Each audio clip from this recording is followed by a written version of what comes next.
Leadership, potentially a shapeless concept. Government, perceived as overwhelmingly large. Put the two together, government leadership, and you could distill it down to big and cold. Interested instead in a space where government leadership might be personal and warm? Maybe that would look like a one-on-one conversation with those we choose to speak for us in our own neighborhoods. We see them walking their dogs, shopping in our grocery store, talking with neighbors in the coffee shop, cheering from the Little League sidelines, witnessing community tragedy, solving problems, and generating opportunities. Now let's get to know them and know what motivates them, what nourishes them, what inspires them. From Studio 67, I'm Ginger Delegal, and this is Pack and Chat, 670 seconds with Florida's local leaders.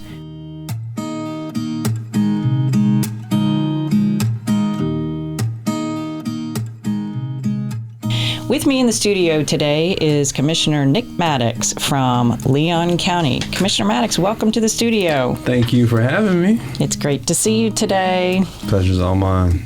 So we've been talking about leadership, and you're a local leader in this community. You also have a day job, you have a family, lots of volunteer work you do, all kinds of sort of overachieving activities, a long to-do list, sir. So what keeps you going every day to get all of those things done? Well, there's a lot of things that I can think of, but one thing in particular is, when I wake up every morning, I think about a legacy I want to leave for my children, and the example I want to set for them as an adult. And so that is the thing that drives me every single morning. As a matter of fact, I get up and the first thing I do is I meditate a little bit with them in mind. I imagine each one of their little faces and what I want them to achieve as adults, and the kind of legacy I want to build for them to carry on when they get older. So that's my most important and biggest driver each and every day for me to do what I do. Tell us what your Florida story is, too. How did you get here? I came down here in 1999 to play football for Florida State. Played for the great coach Bobby Bowden, spent 4 years at Florida State. Left and swore I was never coming back to Tallahassee, as we all do when we get here, and from out of state, and went and played a few years professionally, and came back in 2005 because I had to finish my degree because I left a semester early, and I've been here ever since, and it's been a great place to live. I love the state of Florida. I love the city of Tallahassee and Leon County. So how did you go from football player, came back to Tallahassee, finished your degree, to running for countywide office? Interesting story. I don't have much of a political background. It's just something that I kind of fell into, which has been the story of my life. I didn't have much of an athletic background. I first picked up football. I had more of a video game playing background. My mom made me play football, which I was kind of good at. So I was working for a guy by the name of Mark Scott, and it was 2009, and he was looking for someone to run for office because he didn't like the incumbent. And he said, "Nick, I think you're the guy." And I said, "I think I'm not." And he pressed me a little bit, and we talked about it. And he said, "Well, go talk to some people, and I know I'm your boss, but I'm not going to make you do it." And so I went and spoke to a few of my friends. Sean Pittman was one of the big influencers, and he told me, he said, "Nick, you got to go talk to 20 other people. If they say yes, you should go. You should go. If not, then don't worry about it." I talked to those 20 people, and they all said I should go. So I went back to Sean. I said, "You going to run my campaign?" He said yes, and I filed for political office. I went back to those 20 people, asked every one of them for a check. One gave me a check. So it was one of those things of hey, we believe in you, but we didn't know you were going to run against that guy. And we so happened to win the election, be the 16-year incumbent. And it was I caught the dog by the tail, and I've been trying to catch up ever since. But it's been a great ride. It's been an awesome ride. I've enjoyed my experience as an elected official. I've enjoyed my meeting the people, the commissioners across the state, constituents across the state, and learning how politics actually work, not just at the local level, but the national level as well, and state. So you've done this more than once. So what made you run again for office? I wasn't done. I first term, things went well, but I think what most commissioners, our newly elected officials, forget is that you got 4 years to get something done. And so that first year, I spent a lot of time just learning. Again, I didn't come from a political background. Matter of fact, the place I come from, people don't vote. And so I spent the first year just watching and learning, inserting myself in conversations that I knew about, but then again, not inserting myself in conversations I had no idea about, but learning how things are supposed to go. And by the end of that first term, I felt good about what I knew, but didn't feel as good about accomplishing everything I wanted to accomplish. So I ran again. I had an opponent my first election. We won pretty handily. I think like 70-30 was the vote count there. But when I sat back in that seat, I felt like I had a better understanding of how to get things done, and I started moving in the direction of how instead of learning. And it's been good for me ever since. I've pushed for us to redevelop Orange Avenue Apartments, which is our projects here in Leon County. We're well on our way to doing that, and I got a few more things that I want to get done. But that was one of the big things when I took office that I wanted to do was start that project.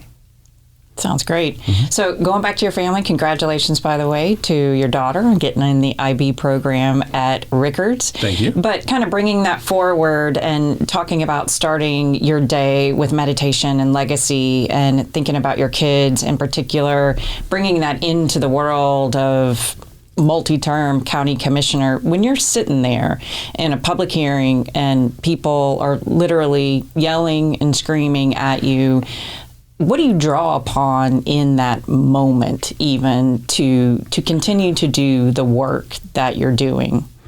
I try to live my life with the least amount of emotion as possible.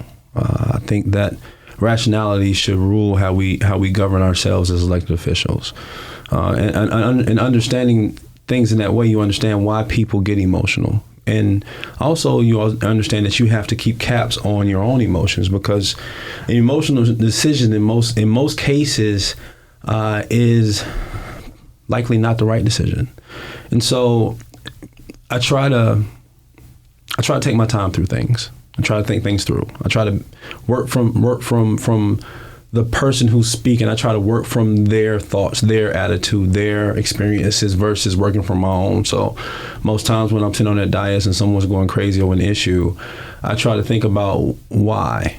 What is it that happened to them in order to produce this type of emotion? And I try to identify with that emotion. And once I identify that emotion and understand why, I make my decisions based off of that, along with the facts and the data that we get as commissioners. I think earlier on, something that was taught to me was most people never understand the decisions that you make because they'll never get the amount of data that you get in order to make your decision. But you have to balance the data that you get with the emotions those people feel, so they feel like you're not totally ignoring the human side of it, the part of you that needs to be empathetic to what they're going through. And so Robert Greene is an author that I love. I've read all of his books, 48 Laws of Power, Law of Seduction. Two of my favorites is The 50th Law and Law of Human Nature.